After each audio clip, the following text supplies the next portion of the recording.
You lost one? Oh, yeah. And then get pooped. I owe you about $50. Here, I got more. No. I'll break that. I can't get any of the other ones out.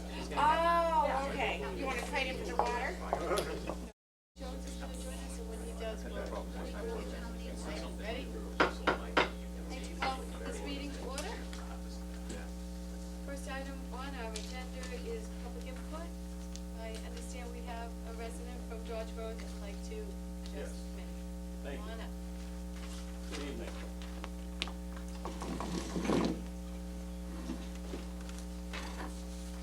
My name is John Sweeney. I'm a resident of 1 Dodge Road, North Reading. And I'd just like to read you some concerns that I and my neighbors have living on this street. I live right next door to the high school parking lot, and I've been voicing a concern of mine since August of 2008. I have documentation since then, and I've contacted multiple agencies in the town. There are several issues which are concerning me, especially so because my driveway literally abuts the high school parking lot. First and foremost are the traffic concerns. There is an inordinate amount of traffic coming down this little residential street. And they come down here as a cutoff off of Oakdale to beat the traffic out to Park and vice versa. What concerns me even more is that buses use this street at all. Let me start off with the school functions. There are buses that rumble in and out of that parking lot using Dodge Road as a cut-through or its main access point. With my driveway being in such close proximity to the entrance or exit of this parking lot, depending on which way the traffic is traveling, there are and have been and will continue to be instances of close calls for my wife and children exiting this driveway. On numerous occasions per month, as my wife exits our driveway to drop the kids off at school and continue to work, she has had to jam her brakes on to avoid being struck by a bus speeding out of that parking lot. This is even more harrowing in inclement weather, because my driveway is quite steep. In the winter, we slide right into the street. Even at a slow speed, there is little time to react as you exit from the parking lot onto Dodge Road, as that parking lot is on an incline. Along with that, it is a much wooded section with lots of trees and brush obscuring the view coming onto the street. There is virtually no visibility until you have crested that incline, and by then you are directly onto my driveway. You do not access Dodge Road straight on from the parking lot. You have to come at it at varying sets of angles. We, the residents of our street, have observed, and I have documented, buses full of children rumbling down our street in excess of 20 miles an hour. We have observed them coming off of Oakdale into the parking lot from the middle school, using Dodge Road as a shortcut. We have observed children bouncing in their seats as they roll down our street. We see buses coming down our street in both directions, both full and empty. We have seen and photographed buses parked on our street, and we see no reason why this street should be used for such vehicles at all. This street is not wide enough to handle any vehicles going opposite ways without having to travel upon our property and lawns. This street is 15 feet wide at its minimum, and at no section is it more than 20 feet wide. More importantly is the volume of passenger vehicles using the street to gain access to the school or its facilities while leaving this venue. A lot of these vehicles travel at a high rate of speed, and having 8 little residents who live on Dodge Road from 9, 8, 7, 6, 5, 4, 18 months, and 9 months old. They cannot protect themselves. There are parents who are in a hurry to drop off and pick up their kids. There's the faculty who work on the grounds, and most discerning of all are the younger drivers and student athletes who are speeding down our street and out of that parking lot. My concern is heightened at the thought that within a month, the field of dreams will have been completed. My first voice of concern for this field was the town hall meeting vote for this. And by the way, I supported that vote. When it was mentioned that a field of dreams was to be built, another crown jewel likened to Ipswich River Park, my immediate thought at that meeting was, if you build it, they will come. And come they will. With the talk of having MAI sanctioned events and other venues, they will come, and they will come down our little residential street.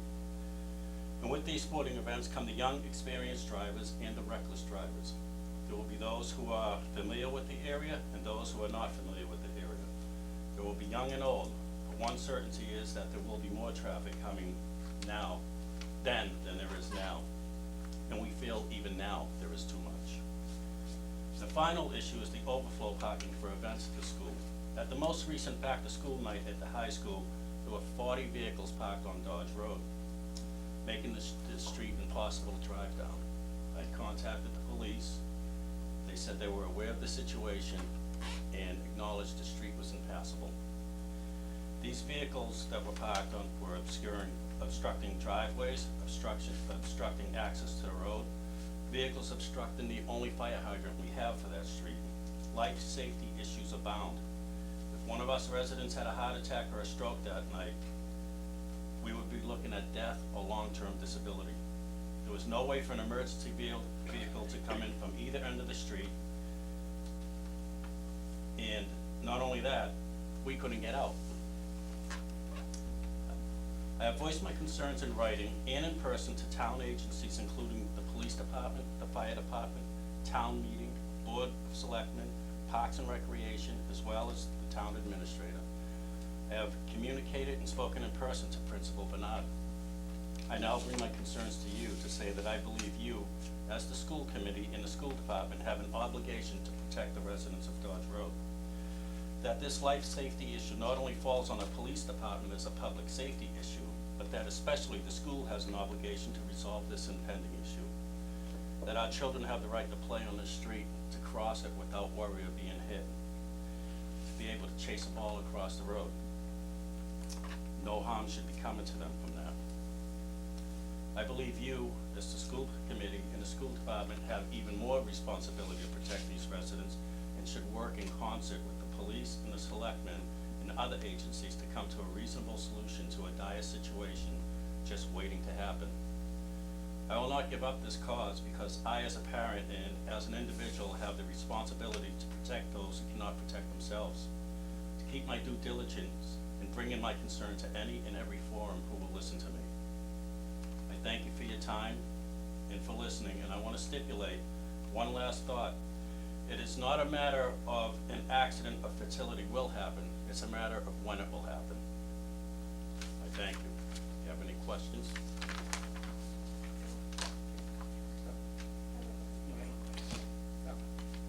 Thank you, Mr. Sweeney. I actually do remember you speaking at the town hall, and I remember the concern. You talked about buses parking on the street. How often does this happen? I've only observed it once. Only once? Once is too much. Is that recent? Yes. I came home off of Oakdale, turned the corner, and had to literally go off the road to get by the bus because it was parked so close to the corner. No, I just want to comment, I understand your problem, the issue. You refer to that as a cut-through and a shortcut. I think it's an alternative means of access to the high school, and that's a public way, and I think that people legitimately use it as a means of coming in and accessing the high school parking lot rather than coming in off of 62. But having said that, I think we could probably take a look at it and see if there's anything we can do to alleviate the traffic. I'm not sure that we can close it off or block it off. I mean, it is a public way, and it is a legitimate means of access to the school property. But I'm sure there are some things we can do to a number of the issues that you raised that we can do to work with you to alleviate the problem. Yeah, I mean, we've done, in the past, we've had numerous issues with various sites, and we seem to have been able to work with the police department to solve most of those. I know the little school really kind of took us the longest to finally get something done there. Anything from making it a one-way street to not allowing buses on, to, whatever it is. That street is tiny, and to have cars parked on it, especially on the overflow nights, I mean, I don't see how that's, you know, allowed. I think we can absolutely stop bus traffic from using that road. And it's within our jurisdiction, I think. Of course, it's a bad 2 weeks we have in the meeting, since Right. we're rerouting everybody up there Exactly, through that right, parking lot. while these the 2 field's weeks being we are Right. rerouting people, but after that, hopefully, and I know, I guess David, have the police been asked to look at this, or? Well, I spoke to Mr. Sweeney, and we talked about the little school traffic study or traffic committee that was put into place, and I think after a month or so, there were some pretty good solutions there. And then more recently, with the Batchelder School on Peabody Court, I guess, coming off of Haverhill Street, rerouting the traffic, there were a lot of concerns about the corners and turns and double parking and so forth, so, I think, you know, there are some solutions that we can certainly take a look at, and Mr. Sweeney has some, I think, some pretty good ideas as well, so. I think the issue of visibility as well, if there's any brush that's, coming down the side of the hill, that would block the visibility from your driveway. We've got a ground staff, we can ask them to pay attention to that as well. And the third thing we can do as a committee, we can formally request, a traffic study be done, and then we start the process. Okay. You mentioned that the minimum width is 15 feet and the maximum is 20. No point is at 20 feet. Is that the pavement width, or is that the actual? That's the asphalt width on the street. So it's perhaps the street needs to be widened or improved to make it. Perhaps the more street shouldn't be visible and used. more accessible. Is my thought. I see no reason for this traffic to be flowing down this tiny street. And it's gonna be cheaper to fix it now than if something happens to one of us on that street. I've been asking for signs for 2 years, and not one sign is posted on that street. What were you looking for, parking on one side only, or? I was looking for children at play, blind driveway. I'm looking, you want an easy solution? Nobody can exit that parking lot onto Dodge Road. They can only come in from Oakdale without making the street a one-way. You just can't leave the parking lot onto Dodge. That's the most harrowing corner right there. People literally cannot see when they're coming out of that parking lot, no matter what they're driving. A bus may be able to see. Those buses careen out of there at 30, 40 miles an hour because they're coming down off of Park Street, and you know the length of that parking lot. By the time they get up towards that Dodge Road, they're just swinging that turn. And my most concern is the use of the facility after schools with the athletes and the use of that field. And I know you no longer own that field, the DPW does, but you own that parking lot. That parking lot belongs to that school, and you have to do something about the access to it. If you're gonna allow people to use that field, not once has a traffic study been done for this street, and they're gonna use this field 4 times more often than they would at the regular field.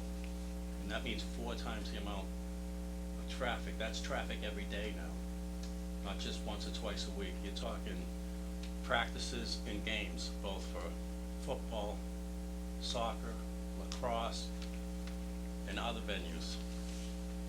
And that's all young kids driving, speeding down that street.